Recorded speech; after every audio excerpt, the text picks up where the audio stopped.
Okay, this is geometry 3.5, parallel and perpendicular lines. The majority of 3.5 will actually be a review from algebra for algebra for you. One of the things that we need to review is slope-intercept form of a linear equation. So slope-intercept form of a linear equation is y is equal to mx plus b, where m is the slope of the line. Remember, slope is rise over run, or there's an equation or formula that you could use, and then b is the y-intercept. You should have went over that quite a bit last year. And then theorem 3.13 actually should be reviewed from algebra as well. Slopes of parallel lines. Just to put it in simplest form, just recall, first of all, that parallel lines don't intersect, but are also in the same plane. But if two lines are parallel, then they have the same slope. So that implies if the two lines are parallel, that means they're in the same plane.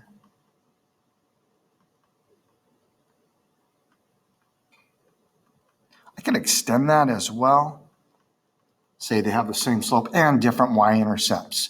You can't have two equations or two lines have the same slope and the same y-intercept and then have them be parallel. They would actually be the same line.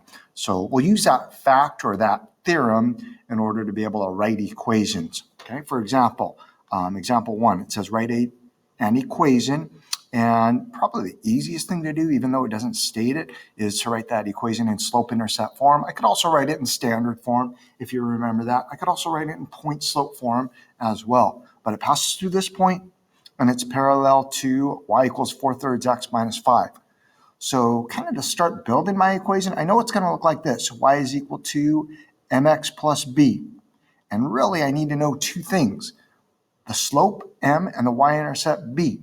So if you use theorem 3.13, slopes of parallel lines have to have the same slope.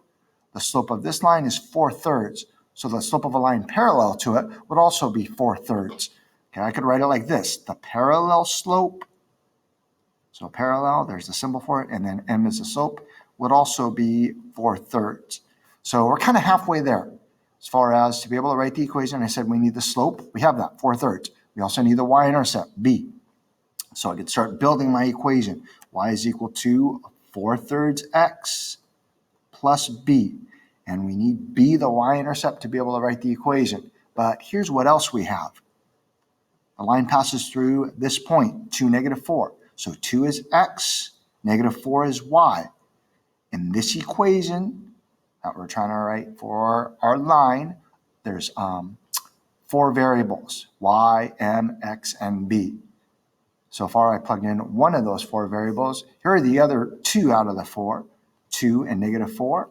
So that means we'll have 3 variables, and then we could solve for the 4th one, b. Y is -4.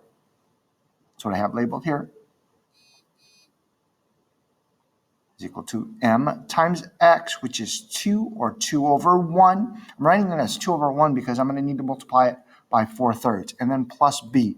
Now the only unknown or the only variable in this equation is b, and then we could solve for b. So -4 is equal to, now I can multiply the numerators together, 8, and the denominators together, 8/3 plus b.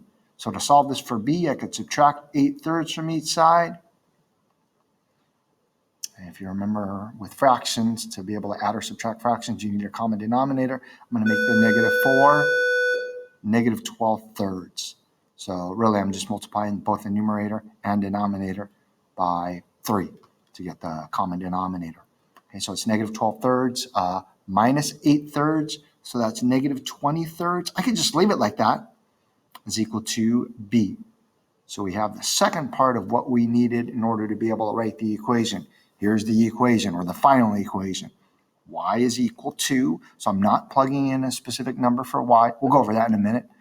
M, which is 4/3, times x. I'm also not plugging in a specific number right now for x. And then plus b, so plus -20/3 or just -20/3. I mean, I could write that as a mixed number as well. So that would be -6 2/3. I probably don't want to write it. You don't want to write it as a decimal. But I didn't plug in a specific number for x and y because this right here, the 2, -4, is only one point on the line. There's an infinite number of points. This equation is for the entire line, not just for this one point, but we did need to use that point in order to be able to find the y-intercept.